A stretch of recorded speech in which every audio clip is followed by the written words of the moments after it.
Alright, attempting to record for Pod14 here. So this is going to be a continuation on the discussion of Euthyphro from previous. Watching the Chiefs-Texans game while this is recording. If I get distracted, it's just because Xavier Worthy just made a good catch and then a negative 3-yard gain. But that notwithstanding, I'm going to try to do these things at the same time because I have time. So to pick up from where we left off, Socrates has just told Euthyphro that if Euthyphro can give Socrates a proof that the gods all consider his action to be pious, that he would be eternally grateful. I'll never stop praising your wisdom. So Euthyphro then responds, but presumably that's no small task, Socrates, though I could of course prove it to you very clearly.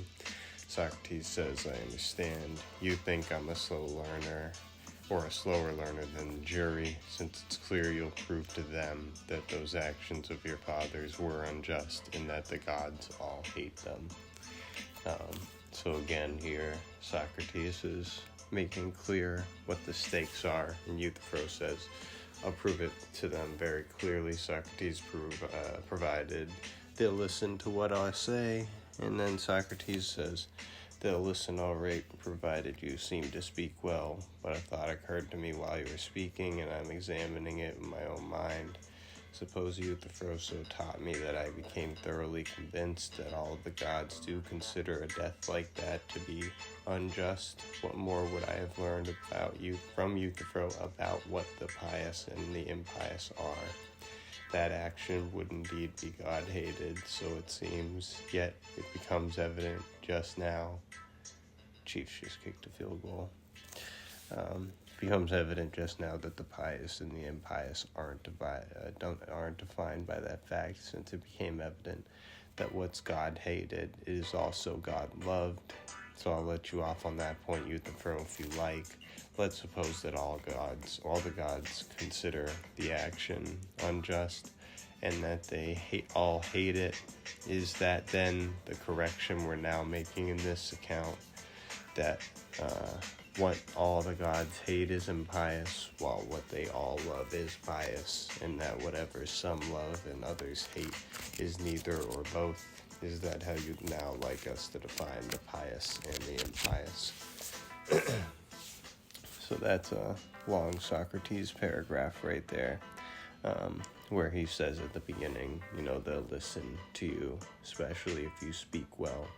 But then he has kind of a slight divergence in a thought and goes on to give Euthyphro this thought. And one of the interesting things that he says, suppose, Euthyphro is right. What more will I have learned about piety? How do I essentially apply this definition? So he's going to continue to examine Euthyphro's definition, but here he's sort of offered a different definition within the polytheistic framework where there are multiple gods, and whatever they all hate is impious. Whatever they all hate is, or all approve of, is pious, and then things in between are gray area. So Euthyphro says, what's to prevent it, Socrates? And again, he's not being a particularly good interlocutor here. Socrates then says, nothing on my part, Euthyphro, but you examine your own view, and whether by assuming it you'll most easily teach me what you promised. Euthyphro, all right, I'd say that the pious is what all the gods love, and its opposite, what all the gods hate, is the impious. Socrates, then are we going to examine that in turn, Euthyphro, to see whether what we said is true, or are we going to let it stand alone and accept it from ourselves and from others just as it stands? And if someone merely asserts that something is so, are we going to concede that it's so, or are we going to examine what the speaker says? So again, So, like, Socrates basically is putting it on the table that he's asking Euthyphro if Euthyphro abides by a certain definition, and Euthyphro is being wishy-washy with it, and Socrates really doesn't approve of that, and he's starting to try and correct him and redirect the conversation by saying, examine your view, assume it, whether by assuming it you'll most easily teach me what you promise. So it's like, if you can teach me about piety, then I'll let you have your definition, but it has to apply and it has to work in that sense. And so, and then he says, examine that in turn, see whether what we said is true. Are we going to let it stand alone, accept it from ourselves and others just as it stands? So this again is arguably a little passage sort of in favor of the Socratic irony side of things, where clearly Socrates in his manner of going about things doesn't just let things alone and accept it from ourselves and from others just as it stands. He definitely has a more stringent standard that he holds himself to and others, and so here you can see he's asking something seemingly as a sincere question, but I think we all know that it's not as much of a question as, posing the dilemma so that he can tell you why he's on his side of it. So,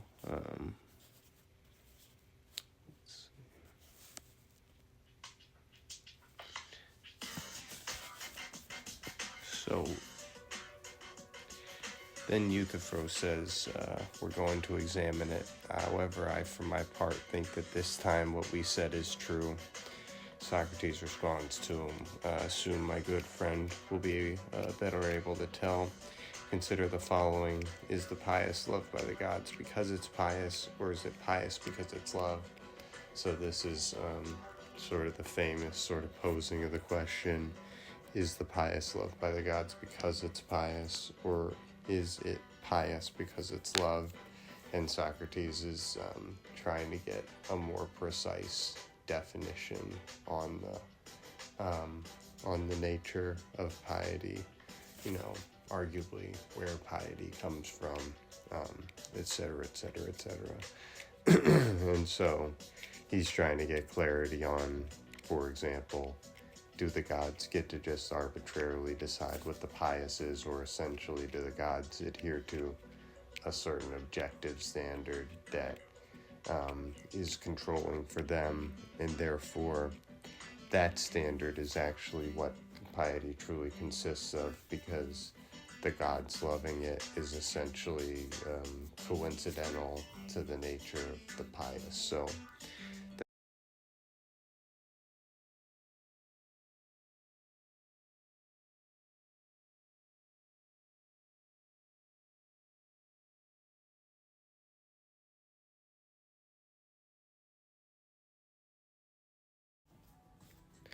all right, continuing from the intro to Pod14, which recorded a couple days ago, but essentially I had stopped at the point where Socrates asks Euthyphro, soon my good friend will be better able to tell. Consider the following, is the pious loved by the gods because it's pious, or is it pious because it's loved?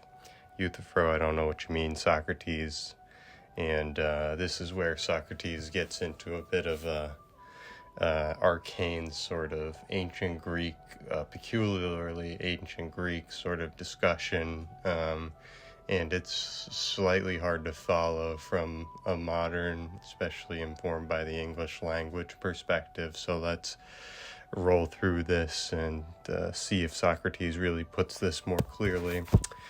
So he says, we speak of a thing's being carried or carrying, and of its being led or leading, and of being seen or seeing, and you understand that these things are all different from one another and how they differ. So to go over those again, a thing's being carried or carrying, and of its being led or leading, and of being seen or seeing. you understand that these things are all different. So Socrates is seemingly pointing out a difference between actions and being acted upon, or something along those lines. But it's ironic because Euthyphro says in the next line, I think I understand at any rate.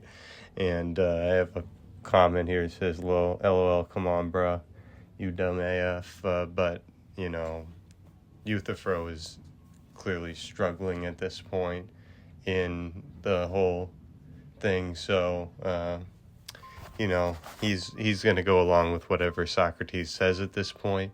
So Socrates is kind of talking to himself here, but that notwithstanding, is still interesting what Socrates gets to. Had to pause to change the music, my fault.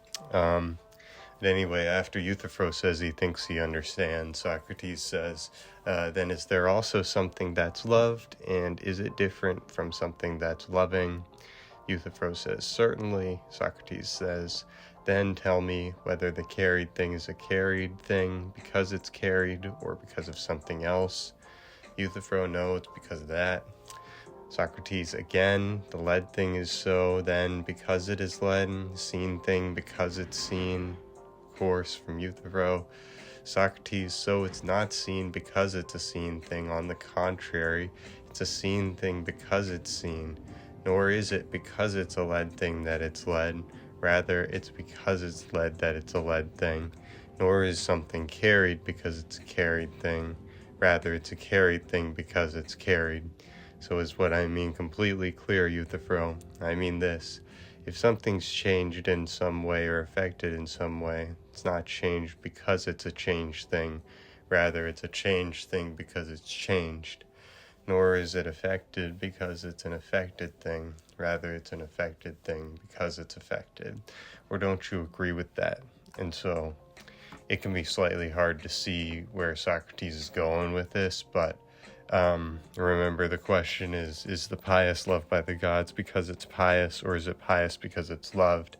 And so again, Socrates is trying to determine where piety comes from. Does piety, just come from the gods because the gods love it, or is piety loved by the gods for, again, an objective standard of piety that either exists outside of the gods or is like a characteristic of them that they are unable to deny as part of their own nature? And so Socrates is trying to basically get Euthyphro to be more precise in his language, and I think at other points in this dialogue, Socrates is going to point out, among other things, the potentially sort of futile or vain nature of making sacrifices to gods, as if gods could ever be served by anything that human beings do, and therefore, in sort of a discussion of piety, it becomes important sort of to discuss the nature of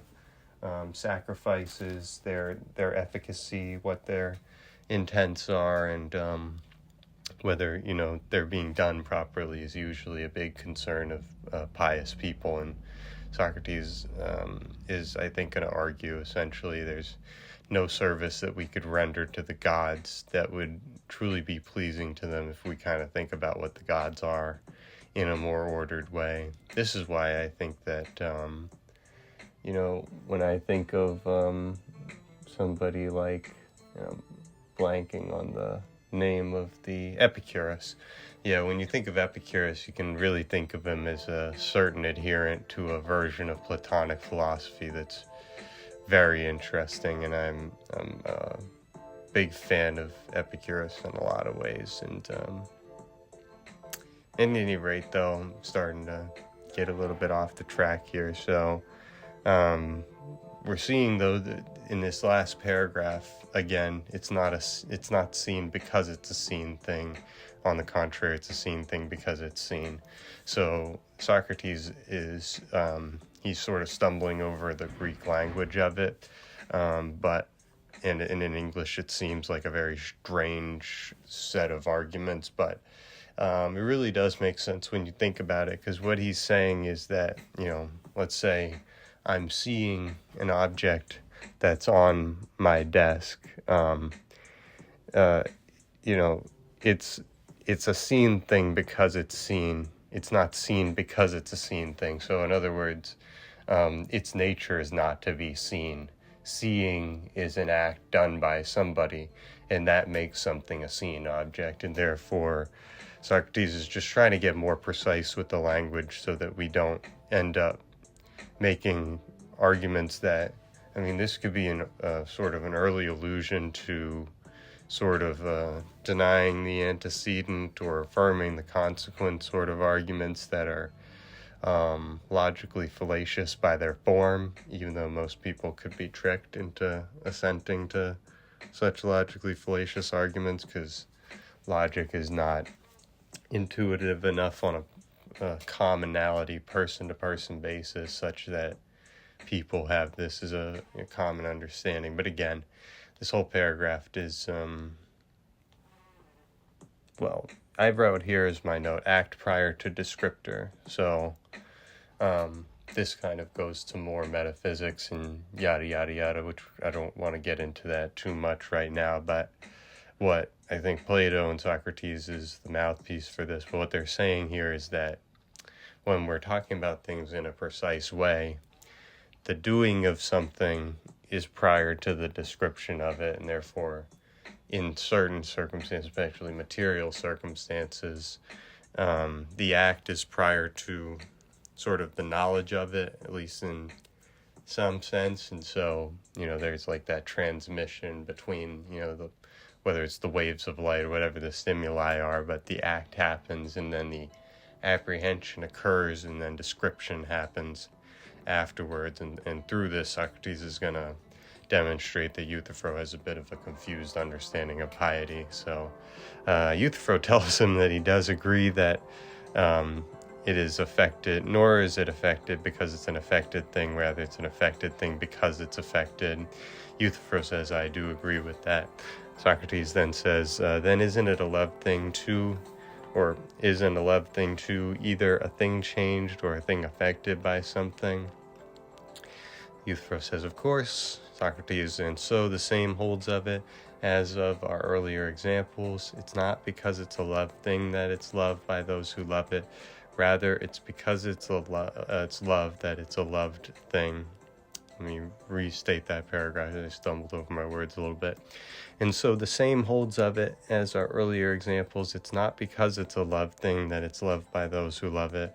Rather, it's because it's loved that it's a loved thing. So Socrates is basically saying the gods love something. That's what makes it loved.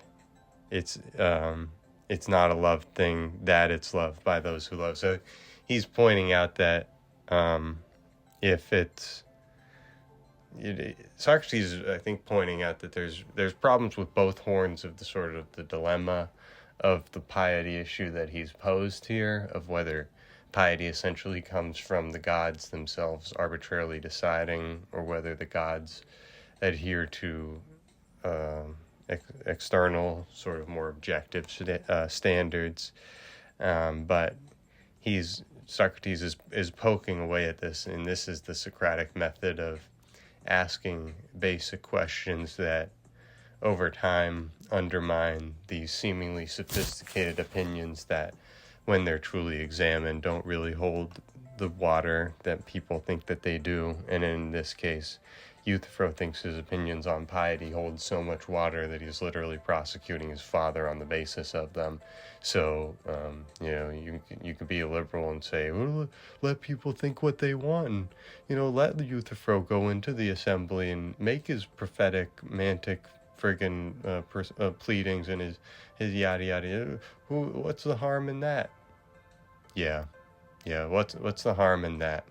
And then Socrates goes and gets put to death by a bunch of morons who got angry when he provoked them seemingly intentionally in his post-conviction sort of presser. And it's just ridiculous. And anyway, this is also why Socrates gets in trouble, is because he pisses people off by asking them questions like this. But these are questions that friggin' need to be answered by religious people and otherwise who have these opinions. So anyway, again, Euthyphro says necessarily, so he's following along with Socrates' logic, not understanding that there's going to be a logical consequence to it. So Socrates says, now, what are we saying about the pious Euthyphro? On your account, isn't it loved by all the gods? Euthyphro says, yes. Socrates says, so is that because it's pious or because of something else? Euthyphro, no, it's because it's pious. So it's love because it's pious, not pious because it's loved.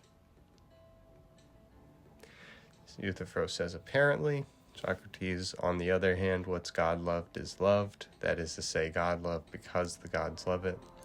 Euthyphro says, certainly.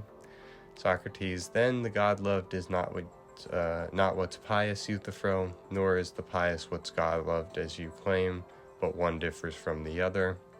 How so, Socrates? So, again, Euthyphro doesn't understand the logical consequences of things that Socrates has been saying, but he will get it eventually. And one of the other interesting things here is Socrates is essentially pointing to the fact that a lot of this talk about piety ultimately relies on circular reasoning.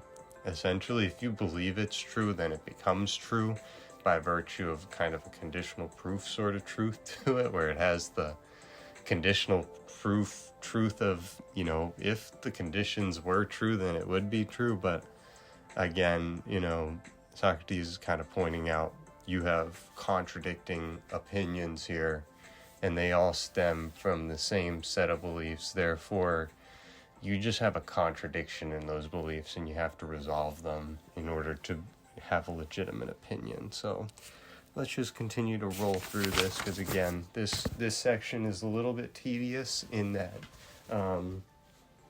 Socrates is talking about things being carried and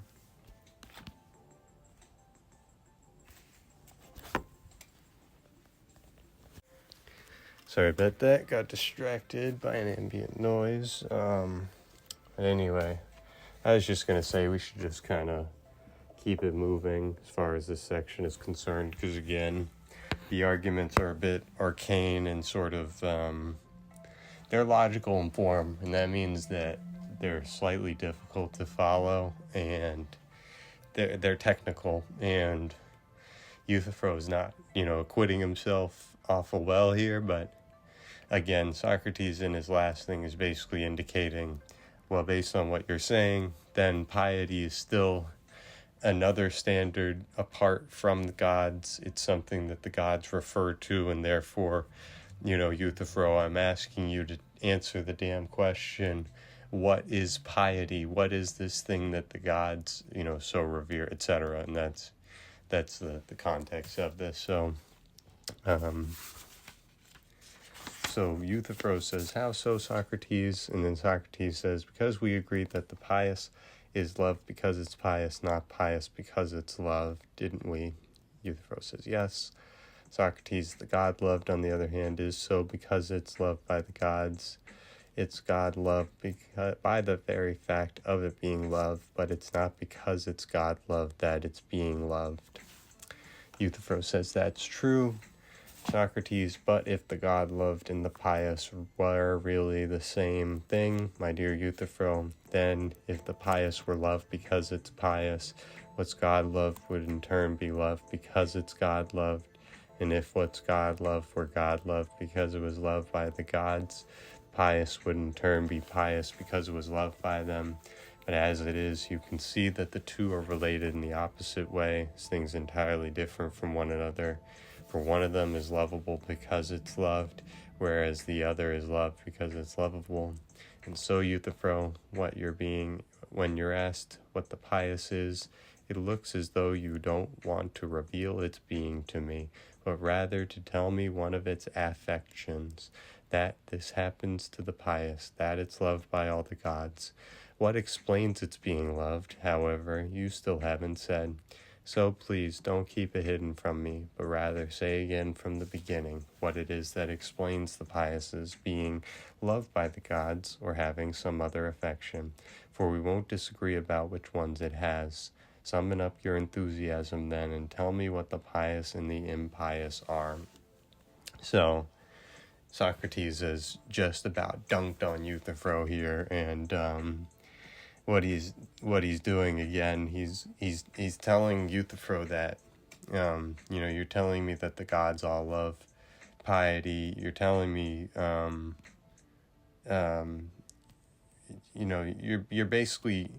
So what Socrates is doing here, is he's looking for a form or an idea.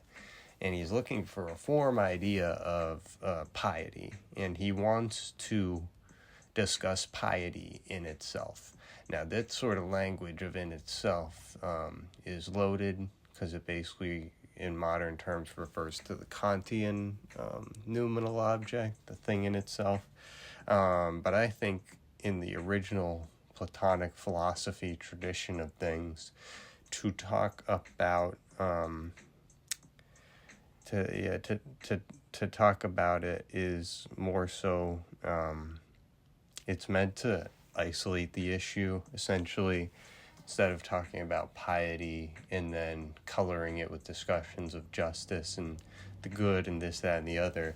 Socrates wants to, in a sense, discriminate and create sharp boundary lines between, when we're talking about piety, we're talking about this. When we talk about justice, we're talking about this. And if piety is like a smaller part of justice, or if justice is a smaller part of the good, or the good is a small part of being, or whatever it is, Socrates and Plato want these these definitions to be more precise, and they're not precise enough for their liking. And so I have a note here. It says, if God loves pious because it's pious, then we haven't explained what piety is. What does God love piety? So to speak, what does God see in piety? So that's sort of my question. And you can think that's sort of a strange question, but number one, it sort of raises the question of, what do gods in sort of religious context actually explain? Are we more interested in explaining these issues of piety and justice that ultimately get back to human considerations, human societal structures, and this, that, and the other? Or are we seriously talking about gods and things like this in themselves? What's important? Is it the social control that comes from religion, or is it truly the religious beliefs themselves? I think you might be able to hear in my tone of voice that I'm a slight bit of a skeptic, but that notwithstanding, that's just to say that when people talk about godliness and this, that, and the other, it often becomes very, again, circular in reasoning. And Socrates has sort of passage from Phaedo where he's talking about one of the philosophers that he thought he was going to read, because he thought the philosopher was arguing that everything was directed by mind, and mind is all, I think Anaxagoras or something, and he was so excited, and he read the books, and then only read the books to find that homie was giving every sort of materialistic explanation for things except for mind, and ultimately his system wasn't really what it says it was. And so again, Socrates is trying to get to more precise definitions, and this again also bears on the irony versus autistic sincerity argument, because I think you can make a good argument that Socrates is very much serious about this search for piety, that piety is something that genuinely concerns Socrates, that I don't think he would dismiss as a trivial matter. So something that's worthy of his attention, but on the other hand, and worthy of a serious effort, whether with Euthyphro or whoever else, to explore the issue. And certainly Socrates is going to do his part, although Euthyphro obviously is lacking in that regard. But you can either look at it as sincere or sarcastic when Socrates says things like, summon up your enthusiasm then. and tell me. You can either say, well, he's, sincerely asking, he's like, start from the beginning and go again, and don't fuck it up this time, and help me out here. Or you can say he's being sarcastic, and he's got these double meanings where he says, summon up your enthusiasm because you seem unenthusiastic, and get your head in the game and all. So at the very least, there's layers to this. So then Euthyphro responds, Socrates, I have no way of telling you what I have in mind, for whatever proposals we put forward keep somehow moving around and won't stay put. Socrates, your proposals, Euthyphro, seem to be the work of my ancestor Daedalus. Indeed, if I were to state them and put them forward myself, you might perhaps make a joke of me, and say that it's because of my kinship with him that my works of art run away and won't stay put. But as it is, the proposals are your own, so you need a different joke, since it's for you that they won't stay put, as you can see yourself. So, just to go over this little note from the text. So, when Socrates says that his ancestor is Daedalus, clearly we're not going to take that as a historical fact, because who is Daedalus? Daedalus is this legendary tinkerer, builder of the labyrinth, and imprisoner of the Minotaur, and father of Icarus, and Icarus flew too close to the sun, and et cetera, et cetera, et cetera. So, Socrates is arguably either making a bit of a joke, or maybe his tribe is connected to Daedalus or something. But this is where Socrates is saying, the ideas seem to move around, but again, these aren't even my ideas. The proposals are all your own. So you need a different joke. But again, you can see the irony of Socrates. It could definitely be a somewhat sarcastic in this presentation here. And then Euthyphro says, but it seems, Socrates, that pretty much the same joke does apply in the case of our definitions. You see, I'm not the one who makes them move around, not stay put. Rather, you seem to me to be the Daedalus, since as far as I'm concerned, they would have stayed put.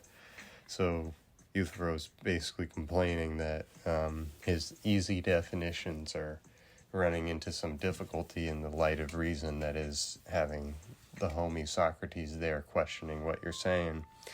And so again, this Daedalus sort of metaphor is pretty good, even though we clearly don't have to treat it as a historical fact or anything like that in order to treat with it seriously. We can consider it as a metaphor again. So Socrates says, then, my friend, it looks as though I've grown cleverer in my area of expertise than my venerated ancestor, in that he made only his own works not stay put, whereas I do this to my own, it seems, and also to other people's.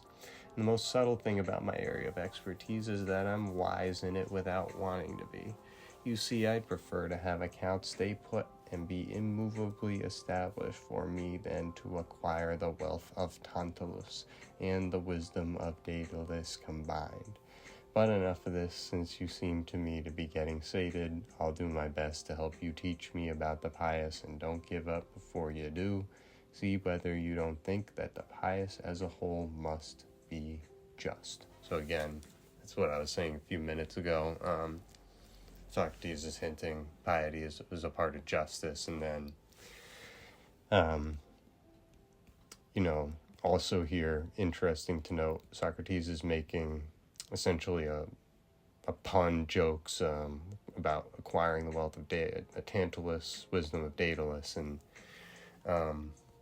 arguably their false modesty in claiming he doesn't have his own wisdom that's going to be called Socratic wisdom and be the foundation for modern Western philosophy. But that notwithstanding, clearly just based on this, the important thing is that even in his common speech, no matter how ironic he is, Socrates still speaks the language of an ancient Greek person with all their myths, and Tantalus and Daedalus and Tantalus in particular, reading this note here, was the king who killed his son Pelops, mixed the pieces of flesh in with the gods, and think Demeter ends up being the only god to consume of the human flesh, and then Tantalus is punished in Hades, and that's where the word tantalize comes from, because he's like neck deep in water he can't drink, and has grapes right above him they can't eat, and yada yada yada. So he's being tantalized by things just beyond his grasp, because was wealthy and a son of Zeus, and dined with the gods, but decided to go too far and commit clearly an impiety. So again, Socrates is also pointing out sort of the negative connotations of wealth, etc. And he also points out that Euthyphro is starting to get irritated with him, which that's good on Socrates for picking that up.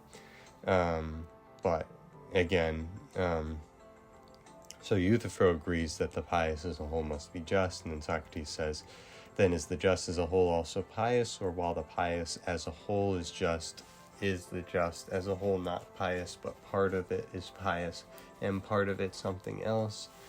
Euthyphro quite obviously says, I don't follow what you're saying, Socrates. Socrates says, and yet you're as much younger as wiser than I. Wait, I want to get that joke because that's funny. Yet you're as much younger as I. Okay, so again, this is where it gets a little hard to say that Socrates is taking Euthyphro totally seriously, and maybe, like I said, that the debate of Socrates' personality is more of a pendulum sort of, swinging between these poles and being on a spectrum, essentially. But, this is a clear dig at Socrates saying, you're way younger than me, but all that wisdom, for shit, you don't know anything. But then Socrates goes on, but as I say, your wealth of wisdom has weakened you. Well, pull yourself together, my dear fellow. What I'm saying isn't hard to understand. You see, what I'm saying is just the opposite of what the poet said, who wrote, was Zeus the maker who caused all these things to come about. You will not quarrel, since where there's dread, there's shame too. This note says that author is unknown, so Socrates is doing this funny trick that ancient people do sometimes, where they make reference to documents that we no longer have, and shame on him for doing that, and maybe we've discovered this since. But Zeus the maker, which, according at least to the theogony of Hesiod, Zeus is not the maker of the universe, because there are other primordial forces already at play before Zeus is even on the scene, and but he caused all these things to come about. So that honestly sounds like Homer, and you will not quarrel, since where there's dread there's shame too. So I think Socrates is going to detail what he finds wrong with this, but it's just interest, because again, a few paragraphs before he's referring to myths, and then in this one he's tearing some of them down. So again, this is what open-mindedness and considering lots of different considerations really kind of looks like. So Socrates says, I disagree with this poet, should I tell you where? Euthyphro says, of course. Socrates, it doesn't seem to me that where there's dread there's shame too. For many people seem to me to dread disease and poverty and many other things of that sort, but though they dread them, they feel no shame at what they dread, or don't you agree? Euthyphro, of course. Socrates, but where there's shame, there is also dread. For if anyone feels shame at a certain action, if he's ashamed of it, doesn't he fear, and doesn't he dread a reputation for wickedness at the same time? He certainly does dread it, says Euthyphro. Socrates, then isn't it right to say that where there's dread, there's shame too? Where there's shame, there's also dread, even though shame isn't found everywhere there's dread. See, dread is broader than shame, I think, for shame is a part of fear, just as odd is of number, Hence, where there's a number, there isn't something odd too. Where there's something odd, there is also a number. You follow me now, at least. So, to make another analogy, this is sort of the square rectangle sort of example. Squaredom is a part of rectangledom. Rectangledom bigger than squaredom. Participates in the realm of polygons, etc. And so, these are great examples, though, and so they can sort of stand on their own. So I want to read that again. Then it isn't right to say that where there's dread, there's shame too. But where there's shame, there's also dread. Even though shame isn't found everywhere, there's dread. See, dread is broader than shame, I think. Shame is a part of fear, just as odd is of number, and hence, where there's number, there isn't something odd too, but where there's something odd, there is also a number. Do you follow me now, at least? Euthyphro says, of course, Socrates.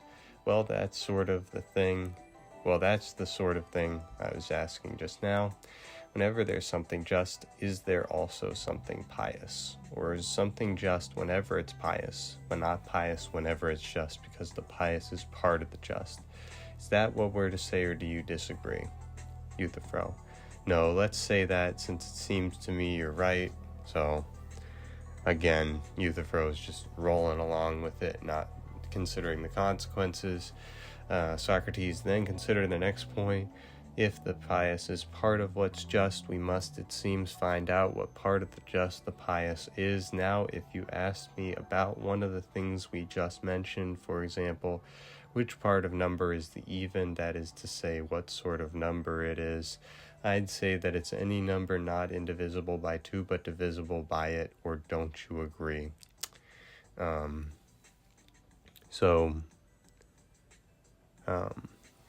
This is a weird thing where I think a lot of times in Greek they tended to define things in terms of negation. So I think Socrates almost had a habit. He says, I'd say that it's any number not indivisible by 2, but divisible by it. So again, defining even numbers by divisibility by 2. And see, the letter A in Greek is the negation. So it could be aporia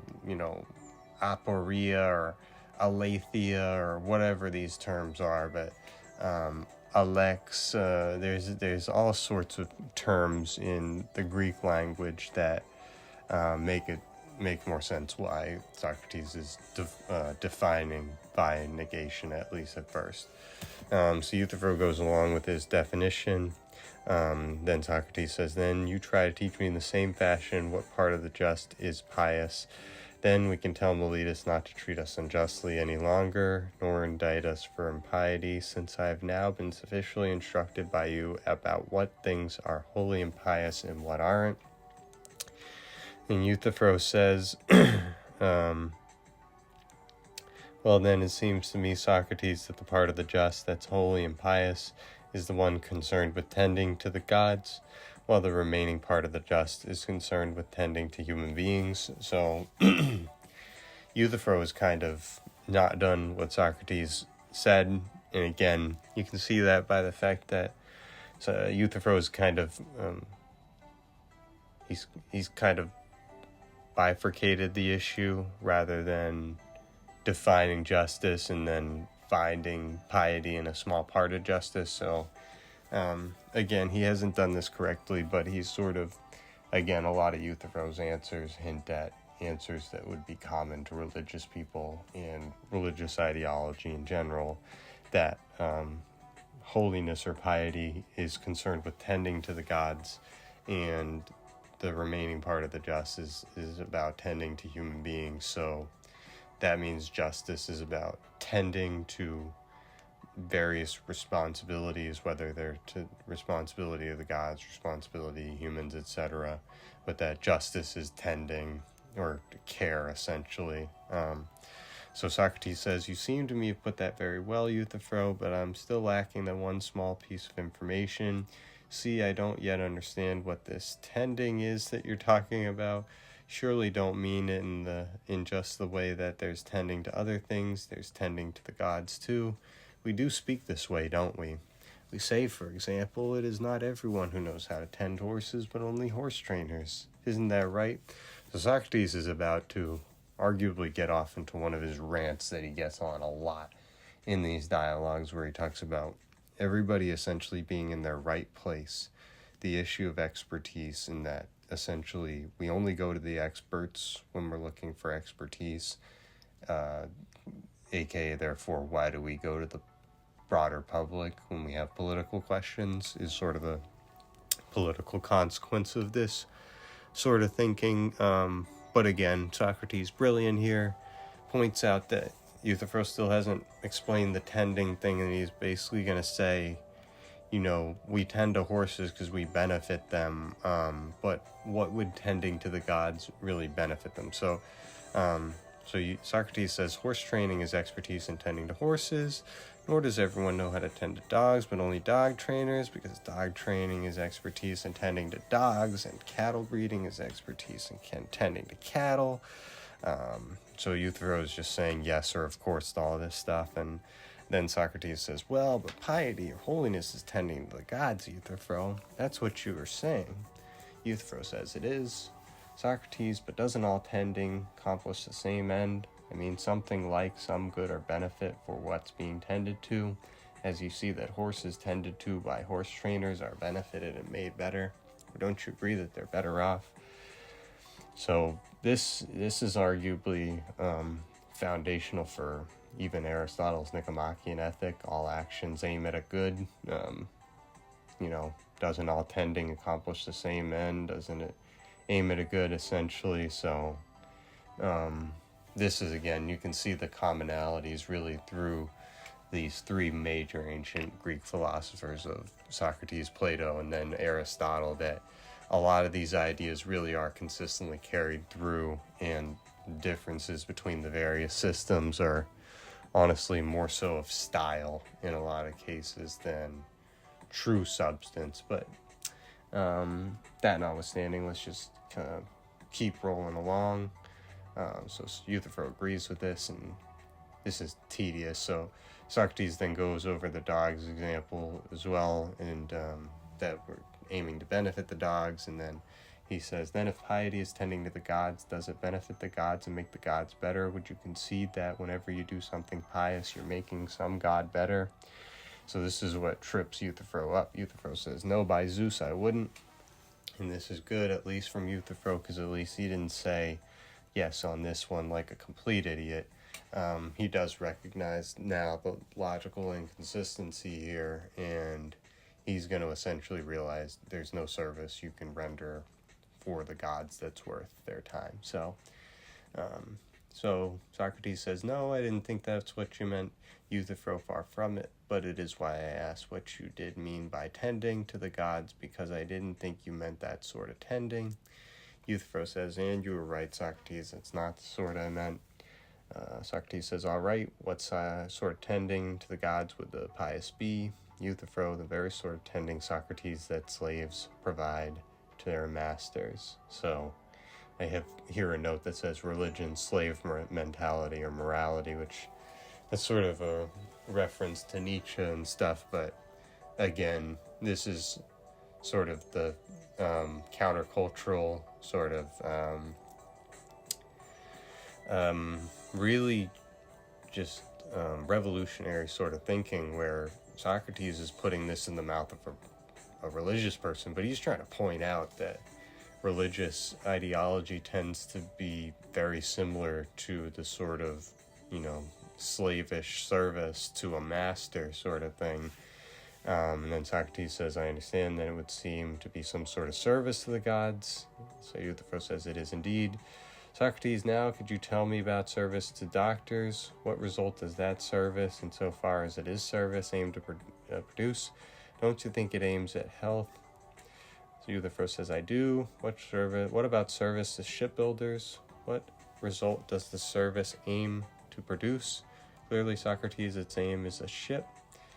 Socrates, and in the case of service to builders, I suppose the aim is a house. Yes. Then tell me, my good friend, at what result does service to the gods aim? Clearly you know, since you say you have a finer knowledge of religious matters than any other human being. So again, there's the irony there, ding, ding, ding, at least potentially. Euthyphro says, yes, and what I say is true, Socrates. Socrates then says, then tell me, in the name of Zeus, so a little invocation there, what is that supremely fine result that the gods produce by using our services? Euthyphro, they produce many fine ones, Socrates. Socrates, so do generals, my friend. Nonetheless, you could easily tell me the main one, which is to produce victory in war. So we got a war analogy here. Euthyphro goes along with that, certainly. Socrates, and farmers, too, I think, produce many fine results. Nonetheless, the main one is to produce food from the earth. Of course, what then about the many fine results the gods produce? Which is the main one they produce? Euthyphro, I told you a moment ago, Socrates, that it's a pretty difficult task to learn the exact truth about all these matters, but to put it simply, if a person knows how to do and say things that are pleasing to the gods in prayer and sacrifice, those are the ones that are pious, and actions like them preserve both the private welfare of households and the common welfare of the city, whereas those that are the opposite of pleasing and unholy, and they of course overturn and destroy everything. So Socrates, or Euthyphro, is finally getting to the point, and to sort of make an analogy over to Homer. This is again Socrates essentially saying, or Euthyphro saying, somebody like an Agamemnon seizing Briseis from Achilles, and clearly it's unjust, and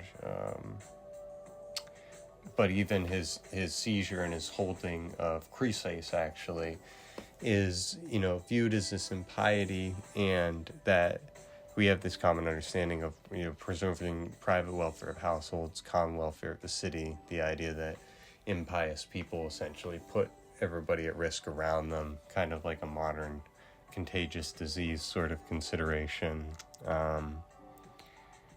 So let's see. Yeah, let's just keep rolling through this. So Socrates says, if you'd wanted to, Euthyphro, you could have put the main point I had asked about much more briefly, but you're not eager to teach me, that's clear. See, when you were just now on the point of answering, you turned away. If you had given the answer, I'd have already been adequately instructed by you about piety, but as it is, the questioner must follow the one being questioned wherever he leads. Once again, then, what are you saying that the pious or piety is? Didn't you say that it was some sort of knowledge of sacrificing or praying? So, giving reverence in exchange for favors that you pray for. Euthyphro says, yes, I did. Sacrificing is giving to the gods, and praying is asking from them. Yes, indeed, Socrates. So on that account, piety would be knowing how to ask from the gods and how to give to them. Euthyphro, you've grasped my meaning perfectly, Socrates. So again, he wants to know what piety is, not the consequences of piety. And so I have here a note that says, qui bono, quid pro quo. So, Socrates is going to get on him about this, but then he says, well then, wouldn't asking in the right way consist of asking for the things we need from them? Euthyphro, what else could it be? Socrates, and conversely, giving in the right way would consist of giving them, in turn, the things they need from us. Surely giving someone what he didn't need at all isn't something that an expert in the art of giving would do. That's true, Socrates. Then piety, Euthyphro, would be sort of expertise in mutual trading between gods and men. Yes, trading, if that's what you prefer to call it. Socrates, I don't prefer to anything if it isn't true. But tell me, what benefit do the gods get from the gifts they receive from us? I mean, what they give is clear to everyone, since we possess nothing good that they don't give to us. But how are they benefited by what they receive from us? Or do we get so much the better of them in the trade that we receive all our good things from them, while they receive nothing from us? So, again, this is the sort of potential Socratic irony, the sarcasm of Socrates pointing out, he's like, what benefit do the gods get from our gifts? Because the gifts are clear as far as everything good comes from them, but what do they benefit from the trade? Essentially pointing out it's not much of a trade if we essentially get everything and they give nothing, and they get nothing, and then on the other hand, that just doesn't sound like the gods in most myths in general, that they're just giving and they only do good and don't do ill. Like, that's not religious ideology almost anywhere. So again, Socrates is almost on one hand pointing towards a more monotheistic style of thinking about things, but again, I think he's more so just sort of a skeptic in the sense of suspending his judgment and trying to figure out this whole religion thing. So then Euthyphro says, but Socrates, do you really think the gods are benefited by what they receive from us? Socrates, if not Euthyphro, what could those gifts of ours to gods possibly be? Euthyphro, what else do you think but honor and reverence, as I said just now, what's pleasing to them? So is the pious pleasing to the gods, Euthyphro, but not beneficial to them or loved by them? Euthyphro, no, I think that it, in fact, the most loved of all. Socrates, so once again, it seems the pious is what's loved by the gods. Absolutely, from Euthyphro. Socrates, well, if you say that, can you wonder that your accounts seem not to stay put but to move around? Will you accuse me of being the Daedalus who makes them move when you yourself are far more expert than Daedalus in the art of making them move in a circle? Or don't you see that our account has circled back again to the same place? For surely you remember that earlier we discovered the pious and the god-loved are not the same but different from one another. Or don't you remember that? So this art of making them move in a circle thing is such a powerful metaphor. But again, so Euthyphro is kind of tripping over the fact that Socrates is even questioning the fact that doing honor and reverence to the gods is pleasing to them. But Socrates is pointing out the logical question of what possible benefit could gods derive from human anything, any activity. And I think this will be the point in Epicurus, is essentially, if the gods exist, which I do think Epicurus thought the gods exist, they're just on a realm completely separate to and irrelevant to human beings, but the gods clearly, like, if they exist, there's no reason why they would care, because they can't benefit, and the idea that human honor and reverence is pleasing to the gods is clearly not much more than human folly in a vain sort of attempt to do things like controlling the fucking weather with animal sacrifices and stuff. And we know that that's irrational, at least in modern society, or at least I hope we do. If you don't believe that, then frankly that's a little bizarre, but whatever. Anyway, so Socrates again dunks on Euthyphro by calling him the Daedalus, and so then Socrates kind of points out the important thing. He says, then either we weren't right to agree before, if we were right, our present suggestion is wrong. So Socrates sort of being open-minded there. Euthyphro, so it seems. Socrates then says, so we must examine again from the beginning what the pious is, since I won't willingly give up until I learn this. Don't scorn me, but apply your mind to the matter in as many ways and as fully as you can, and then tell me the truth, for you must know it, if indeed any human being does, and like Proteus, you mustn't be let go until you tell it. For if you didn't know with full clarity what the pious and the impious are, you would have never ventured to prosecute your old father for murder on behalf of a day laborer. On the contrary, you wouldn't have risked acting wrongly, because you would have been afraid of before the gods and ashamed before men. As things stand, however, I well know that you think you have fully clear knowledge of what's pious and what isn't. So tell me what you think it is, my excellent Euthyphro, and don't conceal it. Some other time, Socrates. You see I'm in a hurry to get somewhere, and it's time for me to be off. what a way to treat me, my friend, going off like that and dashing the high hopes I had. I'd learned from you what things are pious and what aren't.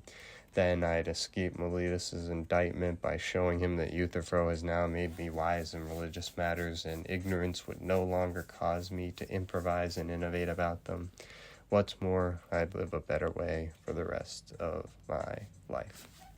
So, this is why I have a note here that says need to research Socratic irony, and kind of the fact is I don't really need to research it. I'm sort of familiar with the concept, and we've been going over it, and you see the irony over and over and over again. And the irony, you could see it when Socrates refers to Proteus, which is the old man of the sea, and then you basically have to hold tight to him as he changes his form, so he metamorphizes, and only if you're I believe Heracles is the one who wrestles him and forces him to give up the knowledge that he has and whatnot. And it's just a metaphor that Socrates is essentially going to hold on for dear life to the person who he's working with as the interlocutor, and not let them go till you tell it. And then Socrates fully throws it on the table. If you didn't know with full clarity, you'd have never ventured to prosecute your old father. You wouldn't have risked acting wrongly. You'd have been afraid before the gods and ashamed before men. So again, it's very interesting that while Socrates is making all these sort of indications to sort of an ideology beyond their current understanding of religion and other things, at the end of the day, he does get to more so a traditional style of morality and religion, etc. It's just that whenever people give this sort of traditional account, you can almost see Socrates kind of whipping his head around, being like, "What did you say, motherfucker? Like, you said that? Okay, well, stand on business, and you said that, and now let's go through your idea and critique it and see if it holds up to scrutiny. And if it does, then that's excellent, because again, and like in this case, Socrates is again, he's coming out of court because he's trying to avoid trial for impiety and all these other things. And sort of the reality of the historical situation was, once Socrates was convicted of his crime, Socrates almost sealed his own fate by mocking the jury with the sort of the reward punishment that he asked for. And then they vote to put him to death, which is obviously irrational. But Socrates, again, is the irony thing of either you think he was kind of going around all this time just like basically being a wise ass and cracking jokes and, oh shit, I see Euthyphro out and about, and he's looking awful full of himself today. He looks kind of proud coming out of the court. Whatever, I'm gonna fuck his day up and undermine his whole understanding of religion. So, you can almost see why, Euthyphro is joining the damn prosecution after this treatment from Socrates, as essentially like, hey, you should have essentially let me off with my silly fucking opinions, and maybe a bunch of people wouldn't have disliked you so much. But again, I think I've gone on long enough, and this was partly just an attempt to see if I went through in detail of a Platonic dialogue that, frankly, is not the longest. Like, the next dialogue is Crito, which I think technically is slightly shorter, but then they start getting longer, and so I'm interested in learning how to do these sort of presentations, and I think it was very useful to go through one dialogue kind of line by line because it's so jam-packed full of material, and to see how long it would take, because I really am interested in creating a course based on sort of an introduction to Plato, and I think that going through these things in detail is better than sort of racing through them in half a semester or whatever, trying to learn Plato in 10 weeks or whatever the fuck it is. Like, I just think it takes longer and more effort. So I'm glad to have these opportunities to put these sort of presentations together. So that was Pod 14. So I guess for Pod 15, I'm probably going to try to do something more topical as opposed to another philosophy presentation. Potentially another thing from Game of Thrones, because again, I'm still in Feast for Crows, and Cersei keeps acting crazy, and Jaime just learned the Faith Militant has been rearmed, and his first reaction was essentially, what the fuck, who the hell did that shit? And so again, even Jaime has seemingly better sense than Cersei does, but that's a little afield for this presentation, so I'm gonna wrap it up here. So that's it. Thanks.